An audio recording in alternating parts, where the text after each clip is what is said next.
Packet Tracer Activity 9.2.9. Examine the ARP table. For this activity, I'll be doing something a little different. I won't be following through the activity instructions.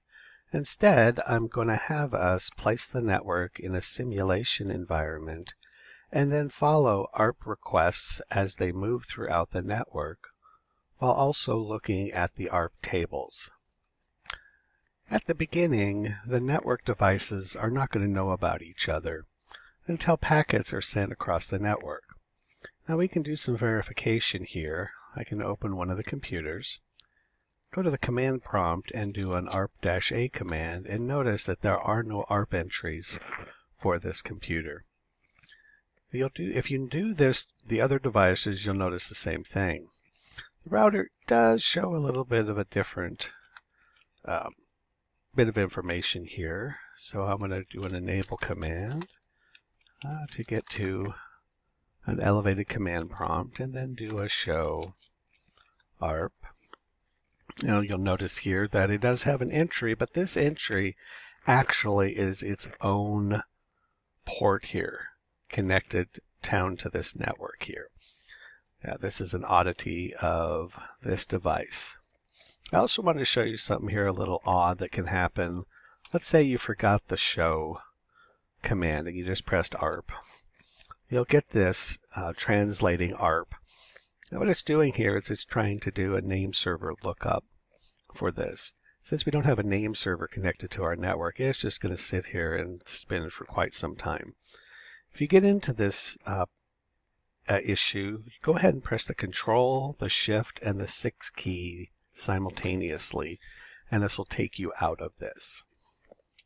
Alright, so next we're going to go into the simulation mode, so I'm going to turn that on here. And we're going to send a ping request from the .2 computer here to the .3 computer here. So let me open up the command prompt. And then we'll start the ping. So we're going to ping 172.16.31.3. So what happens at the beginning is two requests will happen. First, the ICMP packet will be created, but also an ARP request will need to be created as well, because this computer does not know where this computer, or excuse me, doesn't know where the IP address lives. So the ARP request is going to go try to find that out. So we'll go ahead and we'll move to the next step of the simulation. So the ARP request is sent to the switch. Now the switch, it doesn't know anything about IP addresses. So what it's going to do is it's just going to send out that packet to all connected routes. Except it doesn't send it down this route. Switches are smart enough to realize that if it has come from a particular route, it won't send it back to that route. But it did send it to the others.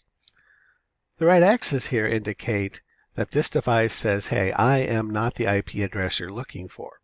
So the X means it's going to drop the packet. On the other hand, this one, it says, hey, that is me. So if we advance, it sends the packet back to the switch. So the switch in this case will look at, if I go over here to that ARP command here, and it's going to look, what did I do? It's going to look at the header information here for the MAC addresses, and it's going to compare it against the MAC address that we have here. So let's go here and get to the MAC address here. Where is it stored? Okay, there it is on the Fast Ethernet tab. If we look down here, there's the MAC address, and if we look up here, this is the MAC address where this packet is heading. So the packet will come to the switch will identify this and say, oh, I know that MAC address, it's down this port. So if we continue on, it sends the packet down here. Alright, so now this computer has the information it needs to now forward this packet back to the switch will then only send it to this device. So let's go ahead and watch the ICMP packet as it moves, first to the switch and then down to the device. So that device then receives the packet. It will respond back to the switch. So it'll continue doing this 4 more times until it is complete. I'll just continue running this to let it finish itself up. Okay, so now we're done. So I'm going to turn off the simulation. Let me go back to this device now. Let's go to the command prompt here, and let's do an ARP-A again. So what should we show for the ARP entry? Well, hopefully we show this entry and the appropriate MAC address for it. Okay, so we have an IP address and a MAC address. So let's verify that that MAC address is the correct one. So let me find the other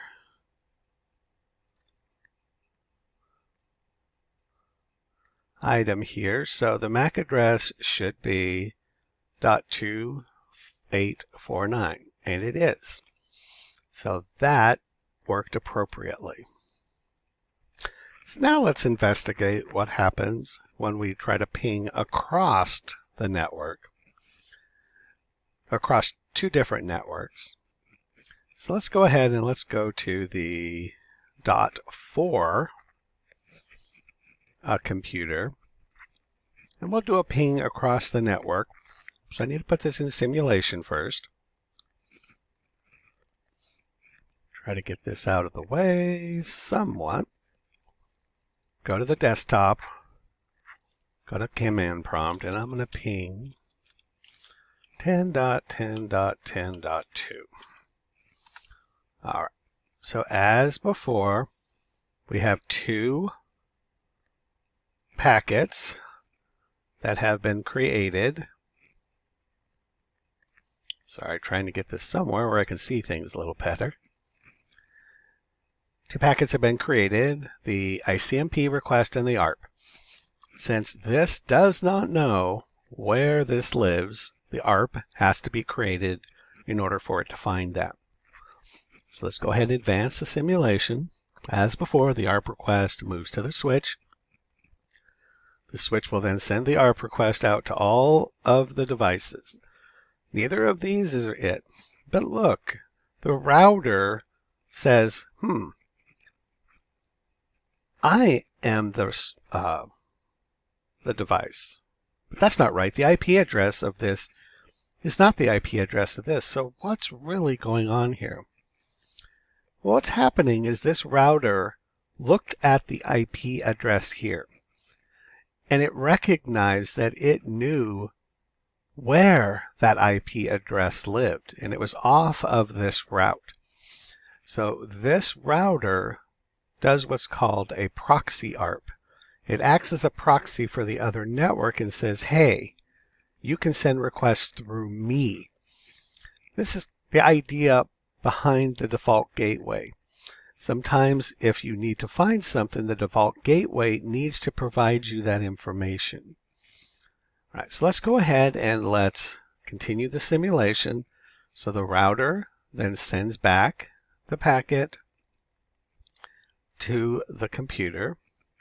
Notice the computer does the ICMP request now, and the ICMP request will flow itself appropriately across the network to each of the devices.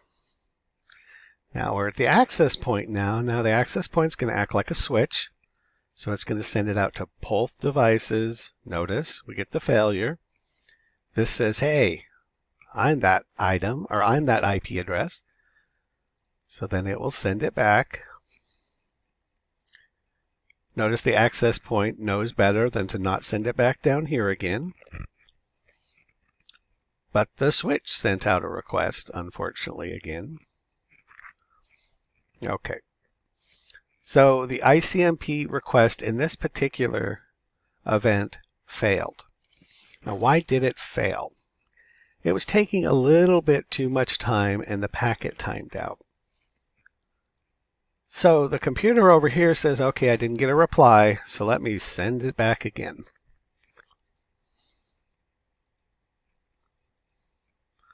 So we'll work our way back through the system. And hopefully we get the appropriate response this time. All right, we did. So what we've seen happen here is the computers initially, when they start up, don't know about each other. They don't know their exact location. So they need to do some requests of the other computers within their environment. Now, if I go and turn this off back to real time, we should notice that the request, the initial one timed out, the other ones completed successfully. Now I'm going to look at the ARP table here. So we'll do an ARP-A. Now this one, it does not know the 10.10.10.2, but it does know the internet address for the router, because that's the only MAC address that it can learn, are those are the ones that are on its own network. It cannot cross a router to learn a physical address. Let's also look at the router. Let's see what it's showing. Show ARP. So in the router's ARP table, notice that we now have an additional entry. We have the IP address and MAC address of this computer. We don't have the IP address and MAC address of this computer, since this computer did not need to send a packet across to the other network. While we're here, let's just take a moment to look at the switch. So I'm going to go to its command line, and let's look at its MAC address table. So I'll go to the elevated command prompt. Then I'll do a show, and its MAC address table. So let's do a show MAC-tab. All right, so the MAC address tables that the switch knows about at this point, it knows that of gigabit 01 lives the MAC address of the router. Now, I'm not certain why it doesn't show the entries for these devices as it should. It might just have something to do with the packet tracer simulation environment. But on a typical switch, it would know that this MAC address lived off of this port. Okay, this ends this activity.